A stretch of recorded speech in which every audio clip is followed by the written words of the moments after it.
Well, I know a lot of people here in Dalton do a reasonably good business over the internet, but it's basically the internet is just a way to get people on the phone, really, and it's sold more over the phone, and you send them samples and so on. Yeah, absolutely. I mean, that's the key. I mean, we've got to get them talking to our salespeople because, you know, our salespeople, it's their profession, and they know what they're doing, and the more contact, you know, that they can have with a customer, the more likely we are to sell them.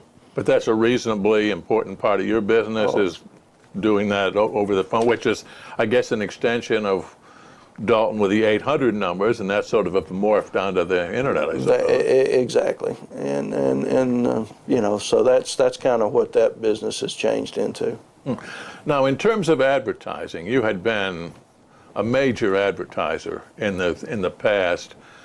With the internet coming, how has that changed? Well, you know, I mean, we used to, you know, advertising's changed, the media's changed. I mean, television, you know, back in the day, I guess one of the things that put us on the map was advertising with TBS Superstation back in the 80s. And, you know, we could buy that station in our spot. It went all the way across the country.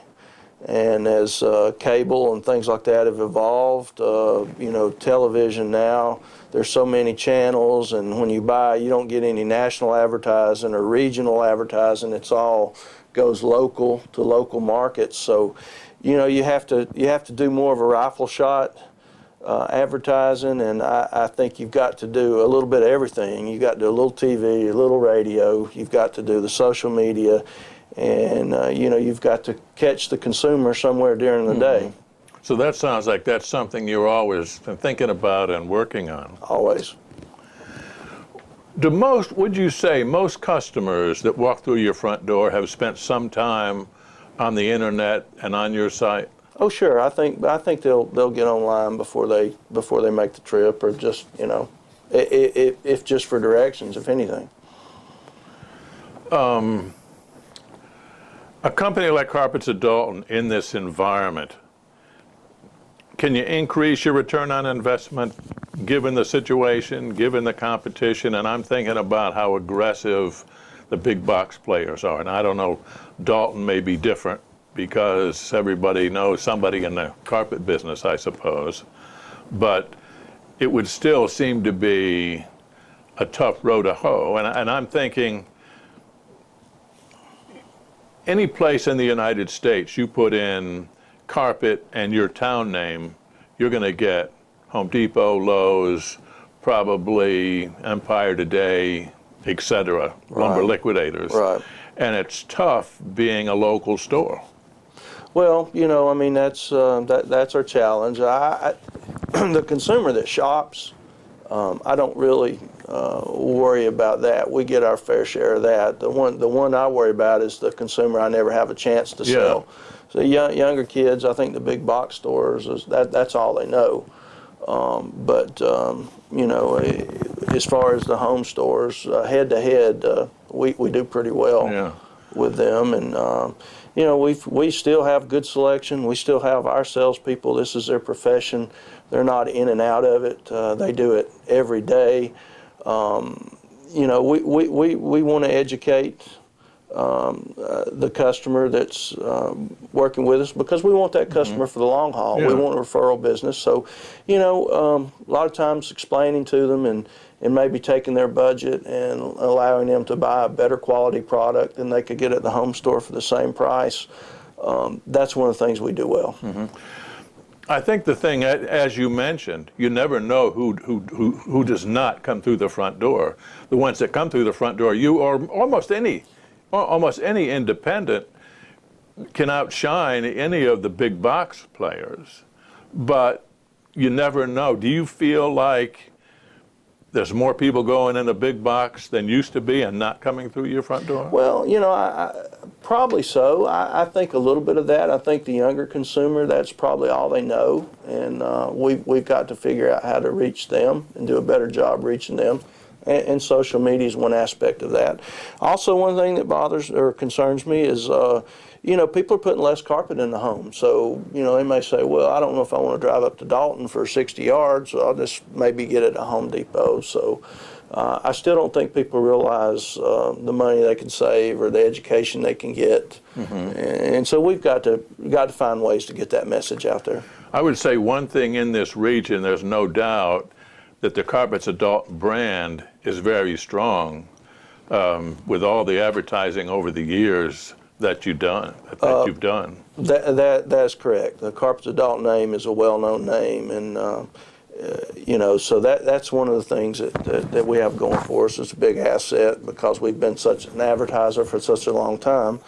The other thing, though, is Carpets of Dalton doesn't have wood or vinyl or LVT in it, so we've got to be known for hard surfaces too, and not just carpet. So that's another one of our challenges. I guess you've had a major shift from carpet to hard surface. Oh, absolutely. I mean, we've always sold wood, but more and more people are putting the majority of their house wood, and carpets are going to the bedrooms and other areas. That's probably a trend. It'll probably reverse itself at some point, but that's what's going on right now. And then you've got new products like the LVPs and those kind of things, which are taking laminates and vinyls. It's taking market share from those things, and so we've got to be known for carrying those things also. Do consumers come in asking for LVT, or do they discover it once they get in the store?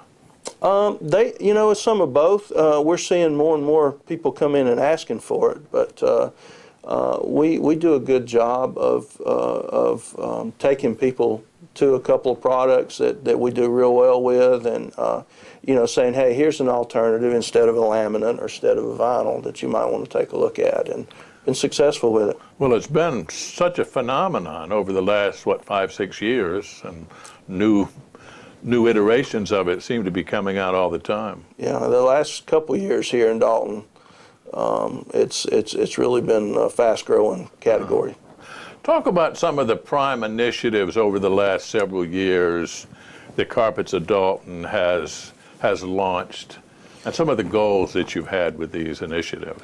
Well, we used to sit back and watch the door open and people run through, and we had all we could handle. So we've had to go out and find new avenues for business and work a little harder finding business. And I think continuing to improve on our websites, one of our goals, continuing to improve on our hard surface displays and areas. That's a thing that we need to do, and we're probably going to have to do more trade shows and those kind of things. So all those things are things that we're going to be doing, and you got to go find it. You can't sit back and wait on it. Well, I guess during the 05, 06, 07, it was taking orders, I suppose, a lot more than having to go out and seek it, I suppose. It was a lot easier. It was like I say, I can remember Saturdays when we had that direct traffic and in the parking lot and things like that, and it's just not like that anymore. I hear you. Average ticket, is that something you're concerned about? You mentioned that you're a higher end operation as a general rule. Yeah, I mean, average ticket, you've got to get the most out of the opportunities that you have. And, like I say, is carpet, you're selling less and less carpet, but, trading them up, selling a better product. There's products out there that people just, don't know exist. And being able to sell a better product, being able to, take them over to the furniture area and maybe adding a sofa or something. Absolutely, we always work on that. What about industry-specific software? Huge operation like this, I have to imagine that you've been using some system for quite a long time. Well, we kind of are using the same system that we put in about the mid-'80s. We work with Dalton Computer here in town. We've done them years. We helped pioneer their DICES system, which I think they take out and sell around. So it's worked well for us over the years, and we went from kind of an industrial system that was made for mills to something that allows us to sell all kinds of different products and works for both.